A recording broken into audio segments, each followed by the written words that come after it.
Assalamualaikum warahmatullahi wabarakatuh. Perkenalkan, nama saya Robiatul Adawiyah, NIM 1820201092. Baiklah, di sini saya sebagai pemateri pertama akan memaparkan makalah kami yang berjudul Uji Kruskal-Wallis. Yang pertama yaitu pengertian uji Kruskal-Wallis.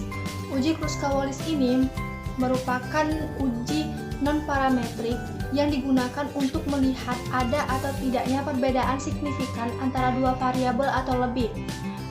Uji Kruskal-Wallis ini dikembangkan oleh Kruskal dan juga Wallis pada tahun 1952. Uji Kruskal-Wallis ini sering juga disebut dengan uji H atau H-test. Sementara kegunaan dari uji Kruskal-Wallis adalah satu, sebagai alternatif dari uji one-way ANOVA, yang kedua untuk membuat perbandingan antara dua variabel atau lebih, dan yang ketiga adalah merupakan uji pengembangan dari uji Mann-Whitney. Untuk rumus dari uji Kruskal-Wallis ini sendiri memiliki dua tipe rumus, yaitu yang pertama adalah rumus uji Kruskal-Wallis yang tidak memiliki angka kembar atau tidak sama, dan yang kedua adalah rumus uji Kruskal-Wallis yang memiliki angka kembar atau angka sama. Jika tidak terdapat angka kembar atau sama, maka menggunakan rumus berikut. Dan jika terdapat angka kembar atau sama, maka menggunakan rumus berikut. K di sini merupakan banyaknya sampel, sementara NI merupakan banyaknya kasus pada setiap sampel ke I, dan N besar merupakan banyak seluruh kasus, sementara RI merupakan total ranking untuk setiap sampel ke I, dan T besar merupakan pengurangan dari T kecil dikurang T, yaitu banyak observasi yang berangka sama. Baiklah, selanjutnya saya akan menjelaskan tentang langkah-langkah atau prosedur dalam melakukan uji Kruskal-Wallis. Langkah pertama yaitu kita harus mengidentifikasi apakah suatu data yang ingin kita uji ini layak dan memenuhi syarat untuk menggunakan uji Kruskal-Wallis. Selanjutnya adalah menentukan hipotesis, baik itu hipotesis penelitian maupun hipotesis statistik. Dan yang ketiga adalah menentukan taraf signifikansi alfa, yaitu chi-square table dengan degree of freedom atau derajat bebasnya K dikurang 1. Dan yang keempat yaitu menentukan kriteria uji, dan yang kelima adalah menentukan peringkat dengan menggunakan tabel bantu, dan yang keenam adalah menentukan harga sigma R1, sigma R2, sigma R3 dengan menggunakan tabel bantu, dan setelah itu adalah menghitung dengan menggunakan rumus yang sudah saya jelaskan tadi, dan yang selanjutnya adalah membandingkan antara H hitung dengan chi-square table, dan yang terakhir adalah menarik kesimpulan. Berikut adalah contoh soal dari uji Kruskal-Wallis yang tidak terdapat angka kembar atau sama. Ini adalah tabel datanya yang akan diuji, yaitu terdapat 3 kolom. Kolom pertama olahraga, kolom kedua ilmiah, dan kolom ketiga keduanya atau olahraga dan ilmiah. Langsung saja ke penyelesaian. Yang pertama kita menentukan hipotesis penelitian, yang mana terdapat 2 hipotesis, yaitu H0 dan H1. H0 yaitu tidak ada perbedaan antara nilai rata-rata kelompok murid dari ketiga kategori tersebut, sementara H1 ada perbedaan antara nilai rata-rata kelompok murid dari ketiga kategori tersebut. Selanjutnya adalah menentukan hipotesis statistik, yaitu ada 2 hipotesis, H0 yaitu mu1 sama dengan mu2 sama dengan mu3, sementara H1 yaitu mu1 tidak sama dengan mu2 tidak sama dengan mu3. Langkah selanjutnya adalah menentukan taraf signifikansi, yang mana dalam kasus ini kita menggunakan alfa 0,05 dengan total sampel sebesar 14 dan memiliki derajat bebas yaitu 2. Jika kita lihat dalam tabel distribusi chi-square-nya, bisa terlihat pada alfa 0,5 dan derajat bebas 2 adalah 5,99. Setelah itu adalah mencari peringkat dan mencari harga sigma R1, sigma R2, dan sigma R3 dengan tabel bantu. Berikut adalah tabelnya. Dalam pembentukan ranking, seluruh data digabungkan dan di-ranking secara keseluruhan. Ranking pertama adalah nilai yang paling kecil. Dari tabel tersebut, maka didapatlah sigma R1 yaitu 22, sigma R2 yaitu 37, dan sigma R3 yaitu 46. Sementara total sampel atau N-nya adalah 14. Langkah selanjutnya adalah menghitung statistik uji Kruskal-Wallis dengan menggunakan rumus tidak terdapat angka kembar atau sama karena data yang kita uji ini tidak memiliki angka yang sama. Lalu kita masukkan angka-angka yang sesuai pada rumus. Lalu kita operasikan sampai mendapat nilai H-nya. Dari perhitungan tersebut, maka didapatlah nilai H atau H hitung dari data yang kita uji yaitu 6,3.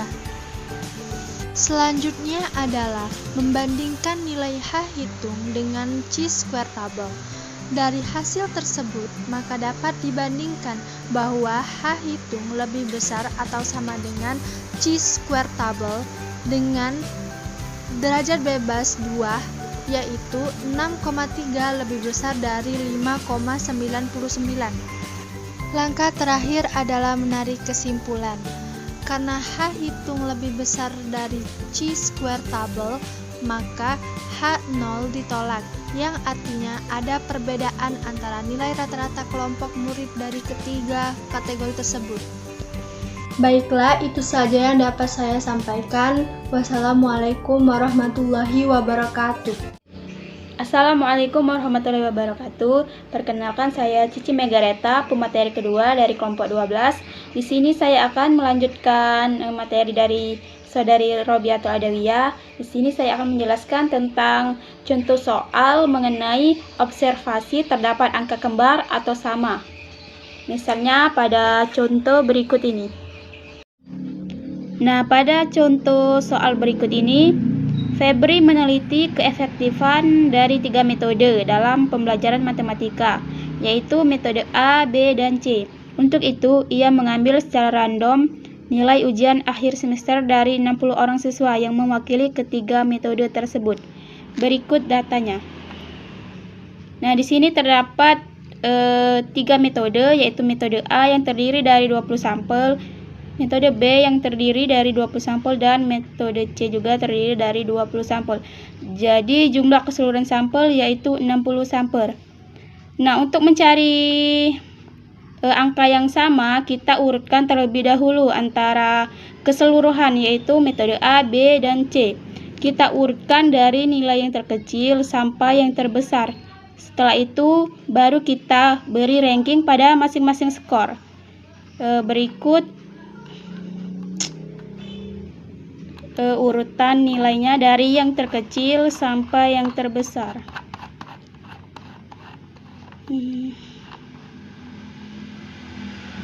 Nah, di sini sudah kita urutkan dari nilai yang terkecil hingga yang terbesar. Di sini sudah terdapat nilai yang paling kecil yaitu nilai 30 dan yang terbesar yaitu 45. Lebih baik kita buat terlebih dahulu nomor supaya secara tidak langsung kita itu menjadikan nomor ini sebagai ranking, karena kita sudah mengurutkan dari nilai yang terkecil sampai yang terbesar. Nah, jika ada skor yang sama seperti ranking 1 yaitu 30, ranking 2 yaitu 30 juga, dan ranking 3 30. Jika nilainya ini sama, kita rata-ratakan nilai rankingnya.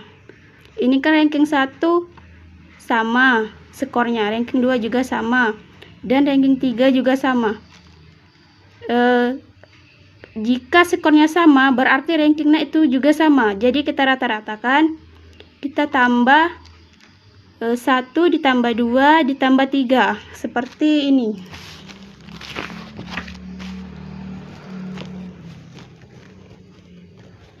Satu ditambah 2 ditambah 3 sama dengan 6.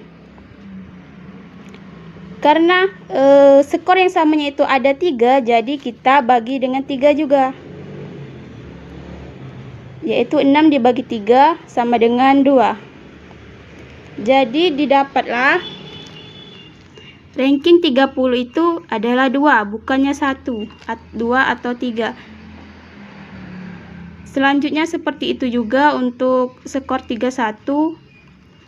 Skor 31 ini kan berada di ranking 4 dan 31 selanjutnya berada di ranking 5. Kita jumlahkan 4 ditambah 5 yaitu 9. Karena jumlahnya ini skor ada 2, jadi kita bagi 2 bukan bagi 3, yaitu 9 dibagi 2 sama dengan 4,5. Karena ini ranking 2, selanjutnya itu kan ini ranking 4,5, bukan ranking 3. Kita hitung dari urutan rankingnya, bukan urutan ranking yang sudah kita rata-ratakan.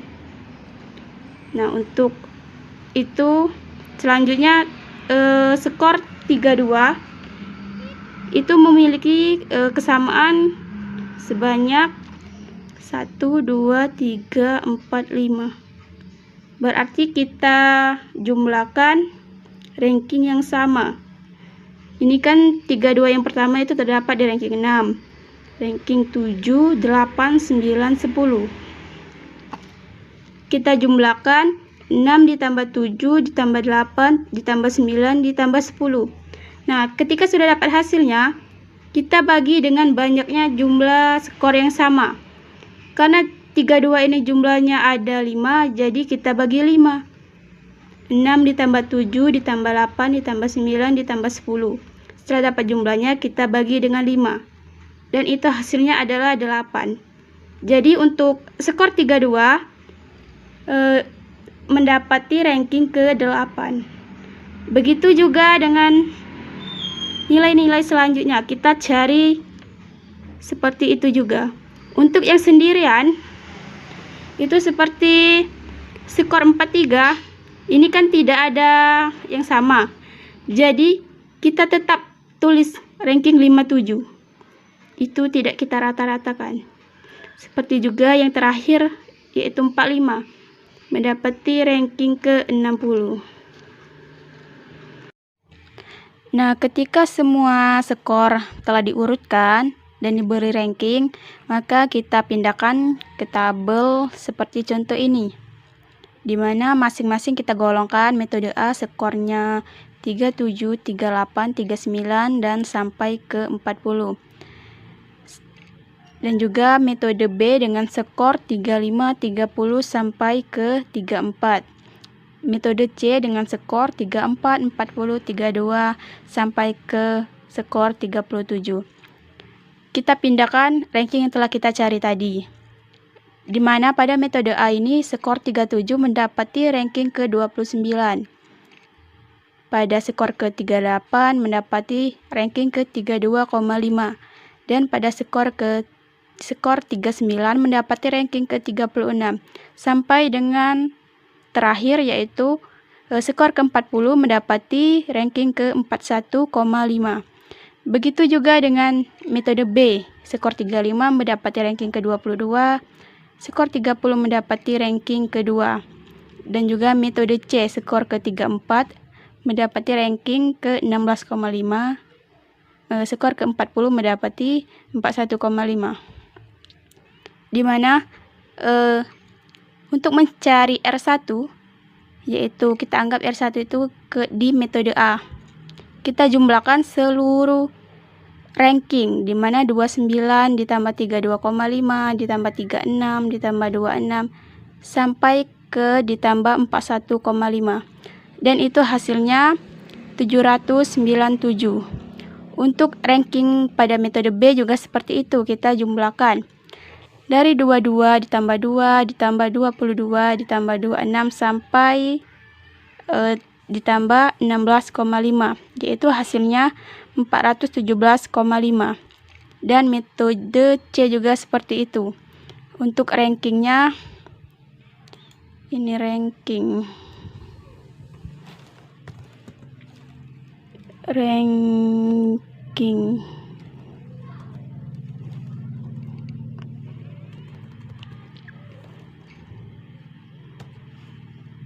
yaitu 16,5, 41,5, 8. Kita jumlahkan seluruhnya mendapatkan hasil 615,5. Jadi kita dapat R1-nya 797, R2-nya 417,5, dan R3-nya 615,5. Nah, setelah kita mengetahui ini, kita buat hipotesis dari penelitian yang kita observasi. Yang pertama, seperti yang dijelaskan oleh saudari Robiatul, kita tentukan hipotesisnya, yaitu yang pertama HO, di mana tidak ada perbedaan antara metode A, metode B, dan C. Untuk hipotesis HI-nya ada perbedaan antara metode A, B, dan C. Untuk hipotesis statistiknya, kita anggap metode A itu mu1, metode B mu2, dan metode C mu3. Untuk HO itu sama dengan, dan untuk HI itu tidak sama dengan. Nah, setelah hipotesis, selanjutnya kita menentukan taraf signifikansi, di mana di sini telah ditentukan pada soal. Dalam kasus ini kita ambil alfanya 5% atau 0,05 dengan total sampel sebesar 60, di mana N1-nya tadi 20, N2-nya 20 juga, dan N3 30, dan N3 20. Jadi kita jumlahkan dan mendapat total sampelnya sebesar 60. Dan K-nya sama dengan 3. Dari mana 3 ini? Yaitu dari metode 1, metode 2, dan metode 3. Maka nilai X kuadratnya yaitu pada tabel X kuadrat, untuk X kuadrat tab-nya yaitu 5,99. Untuk DF-nya K dikurang 1. Seperti yang kita ketahui, K itu adalah 3 dan dikurang 1 sama dengan 2. Kita lihat pada lampiran, pada tabel X kuadrat untuk DF-nya sama dengan 2. Kita lihat di lampiran.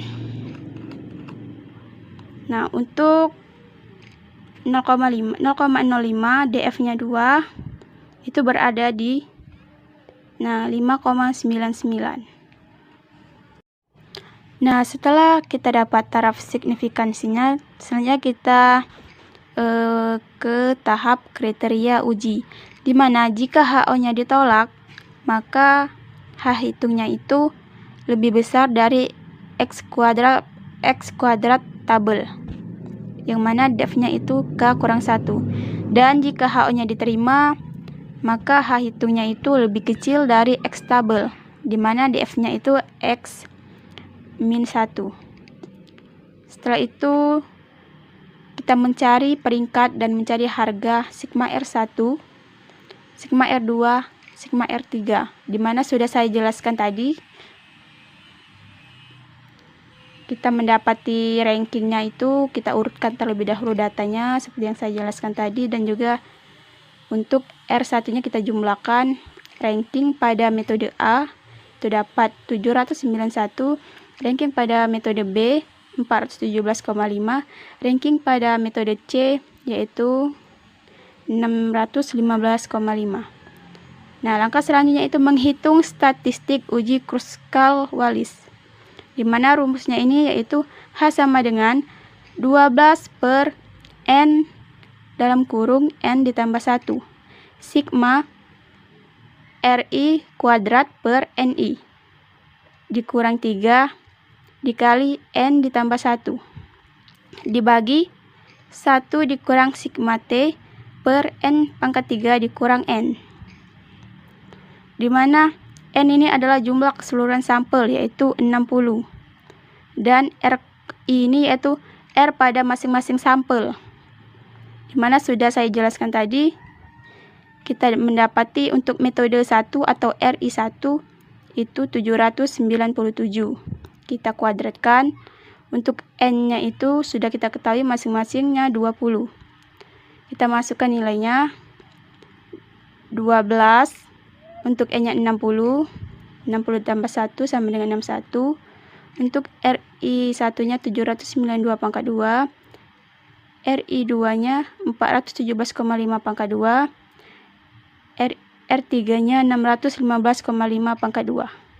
Dan kita sama-sama bagi 20. Dikurangi 3 dibagi 60 ditambah 1. Dibagi 1 dikurang 14 pangkat 3 dikurang 14. Nah, untuk 14 ini yaitu T kuadrat. Untuk sigma T itu T pangkat 3 dikurang T. Di mana T ini adalah jumlah nilai yang sama. Setelah kita urutkan tadi, maka didapatlah sampel yang berangka sama, yaitu 30, 31, dan sampai 44. Dan setelah kita dapatkan, ini adalah sampel yang berangka sama, jumlahnya itu 14. Nah, itulah di sini 14 T-nya. Dan dipangkatkan 3 dikurangi 14. Kita masukkan, kita jumlahkan 760 dikali 61 yaitu 3660. 797 pangkat 2 hasilnya 635.209 dibagi 20. 417,5 kita pangkatkan 2 hasilnya 174. 306,25 dan 615,5 kita pangkatkan 2 hasilnya yaitu 378.840,25. Setelah kita jumlahkan, kita bagi dengan 20, maka mendapati hasil 59.417,76. Ini kita kalikan terlebih dahulu 3 dikali 61 yaitu 183 kita tulis. Nah, untuk yang di bawah ini kita pangkatkan 3, 14 kita pangkatkan 3 dikurang 14 itu hasilnya 2730. Dan 60 pangkat 3 dikurang 60 itu hasilnya 215,940. Kita bagi dulu ini 2730 kita bagi dengan 215,940. Kita bagi setelah dapat hasilnya, lalu 1 kita kurang dengan hasil bagi ini. Dan didapatlah hasilnya 0,987. Setelah kita dapat hasil, lalu kita kalikan lagi. 0,0033 ini kita dapat dari 12 dibagi 3660. Nah, lalu kita kalikan dikurang 183 dan mendapatkan hasil 11,812 per 0,987. Dan hasil H hitungnya yaitu 11,96. Maka kita bandingkan nilai H hitung dengan X kuadrat tabel yang sudah kita cari tadi. Nah, dari hasil tersebut maka dapat dibandingkan bahwa hasil H hitung lebih besar dari X kuadrat tabel dengan DF K-1, di mana hasil H hitung 11,96 itu lebih besar dari 5,99. Maka kesimpulannya, karena H hitung lebih besar dari X kuadrat tabel, maka HO-nya ditolak, yang berarti ada perbedaan antara nilai-nilai rata-rata kelompok murid dari ketiga kategori tersebut. Nah, demikianlah penjelasan dari saya. Apabila ada salah-salah hitung atau salah-salah kata, saya mohon maaf. Saya akhiri dengan ucapan Assalamualaikum warahmatullahi wabarakatuh. Assalamualaikum warahmatullahi wabarakatuh. Baiklah, di sini saya Diana Sari dengan NIM 1820201072. Di sini saya akan melanjutkan pemaparan dari Saudari Cici. Di sini saya akan membahas mengenai uji lanjut atau post-hoc dari uji Kurkol-Wallis. Nah, dalam uji lanjut atau post-hoc ini mempunyai persyaratan, yaitu jika H1 diterima atau HO ditolak, maka bisa dilanjutkan dengan uji lanjut atau uji post-hoc ini. Nah, uji post-hoc setelah Kurkol-Wallis salah satunya adalah uji Mann-Whitney U-test.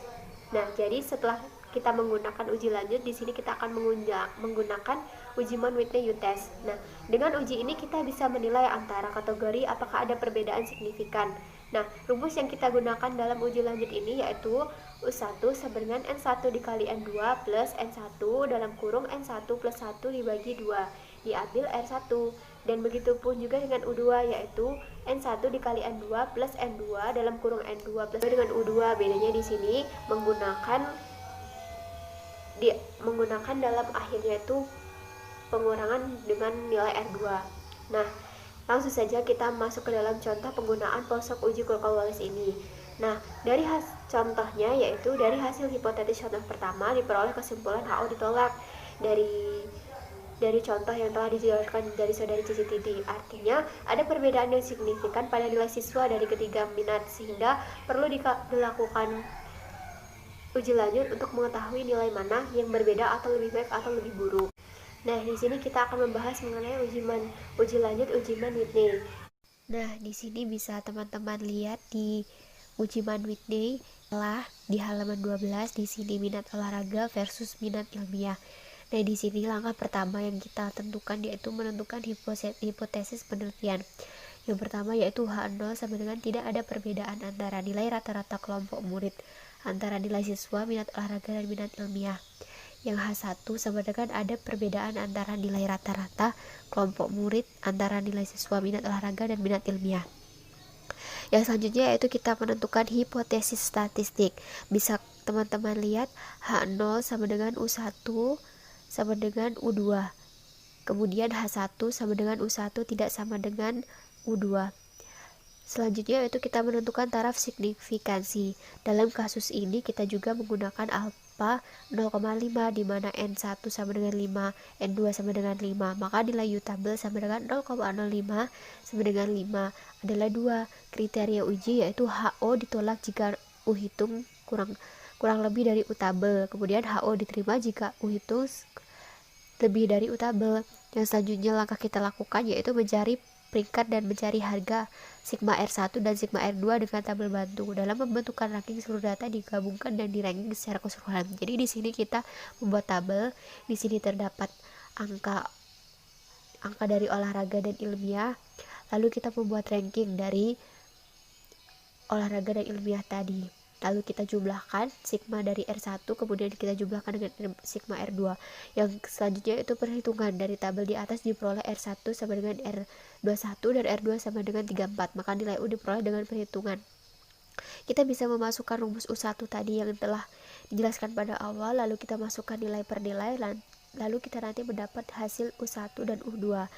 Yang selanjutnya itu membandingkan nilai U hitung dengan U tabel. Nah, ternyata nilai U2 di sini lebih kecil dari U1. Dengan demikian nilai U yang digunakan untuk membandingkan dengan U tabel adalah U2. Dari hasil tersebut maka dapat dibandingkan bahwa U hitung lebih besar dari U tabel, yaitu 6 lebih besar dari 2. Kesimpulannya, karena U hitung lebih besar dari U tabel, maka HO diterima, yang artinya tidak ada perbedaan antara nilai rata-rata kelompok murid antara siswa minat olahraga dan siswa minat ilmiah. Itu saja dari saya, dan kita juga bisa membedakannya dalam contoh-contoh lain. Kita hanya tinggal memasukkan rumus yang telah tersedia, lalu kita cari, kita menggunakan tabel. Begitulah, sekian dari saya. Wassalamualaikum warahmatullahi wabarakatuh.